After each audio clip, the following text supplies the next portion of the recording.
Good evening. World leaders gathered in Belgium today to commemorate the outbreak of the First World War.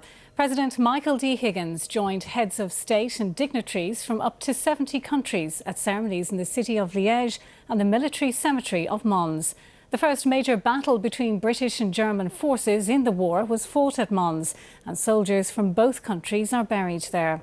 Well, our Europe editor Tony Connelly joins us now from the city of Liège in Belgium. Tony. Kate, 100 years ago today, Germany invaded Belgium, triggering the cataclysm of the First World War. The main centrepiece of the commemorations has been here in the city of Liège, which bore the brunt of the German advance. President Michael D. Higgins has joined 70 heads of state and other dignitaries from across Europe and the world, including the presidents of Germany and France. But tonight he's been in the cemetery of Saint Symphorien in the city of Mons, where the first Irish casualties fell.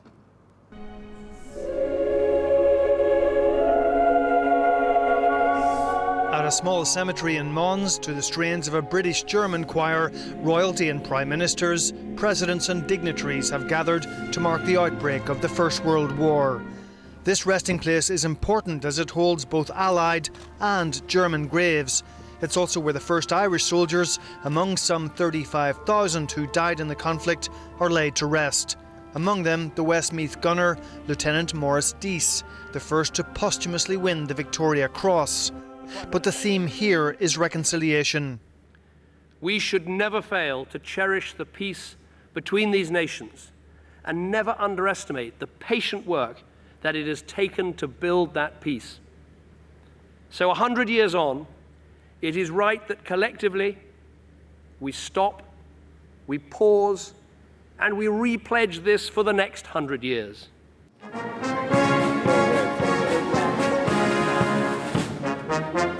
Earlier, the main ceremony took place in Liège, exactly 100 years ago to the day that Germany invaded Belgium, violating its neutrality and launching the cataclysm which engulfed Europe, wiping out a generation. But while the popular imagination is dominated by the trench warfare of the Western Front, it was the cities of South and Eastern Belgium which bore the initial brunt. Belgians resisted doggedly, affording the Allies a few weeks to regroup.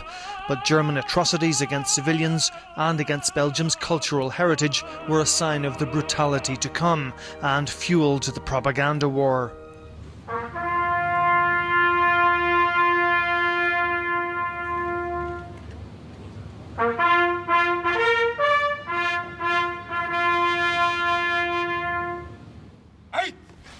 Recent reassessments by historians attribute blame evenly among a range of European leaders in the run-up to war. But today, the President of Germany wasted no time in acknowledging his country's guilt in the opening days of the war that was to have been over by Christmas. Dieser Krieg begann in Westeuropa. This war began in Western Europe with Germany's completely unjustifiable invasion of neutral Belgium. The invasion only followed military logic, and it thus became apparent on the very first day of the war that treaties were worthless and that the standards of civilization had been rendered null and void. Outside Germany, people were horrified by the conduct of the German troops, particularly by their treatment of civilians and their attacks on cultural heritage.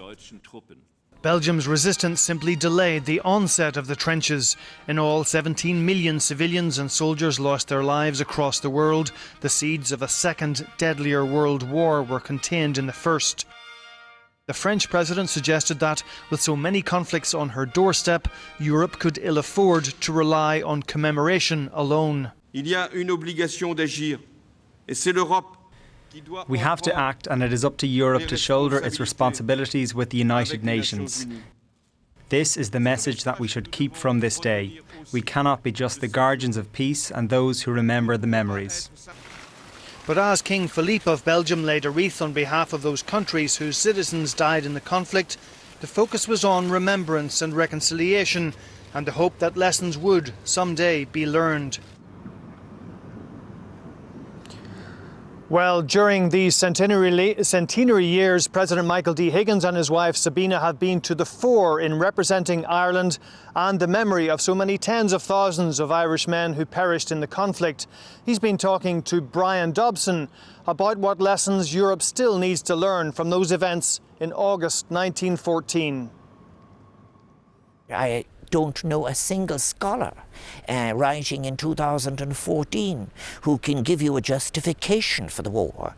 But the fact is that it consumed so many in Europe. It had a global reach, in fact, and among those it consumed were Irish people. And they are our Irish people from Irish families with different Irish backgrounds.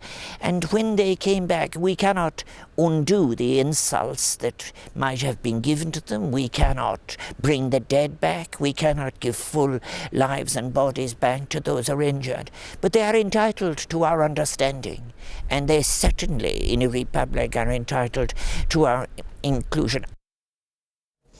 Well, Tony, President Higgins among the European leaders and heads of state commemorating the 100 years since the outbreak of the First World War and reflecting on the bloodshed in Europe during that 4-year conflict. Many of them also spoke about current conflicts, most notably in the Middle East and in Ukraine, and among them the French President François Hollande. We heard from him earlier when he said that Europe must be ready to take the initiative on an international scale. Quite a clear message there.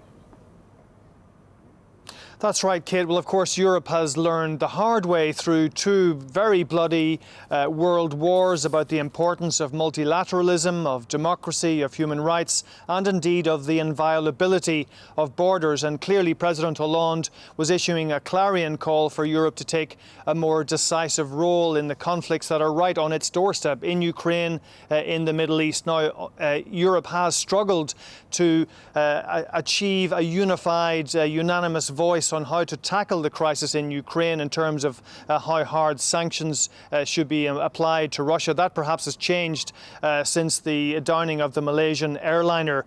On the Middle East, again, Europe has had to defer to the preeminence of America in brokering or trying to broker a solution to the Middle East crisis. But with the failure of the John Kerry peace plan, there is a definite appetite and move now in Brussels and other European capitals that Europe really must assert a more decisive role in trying to broker a ceasefire or at least some kind of solution in the long term, not least because many of the institutions and infrastructure that is currently being destroyed in the battle in Gaza is in fact paid for by European citizens. Kate.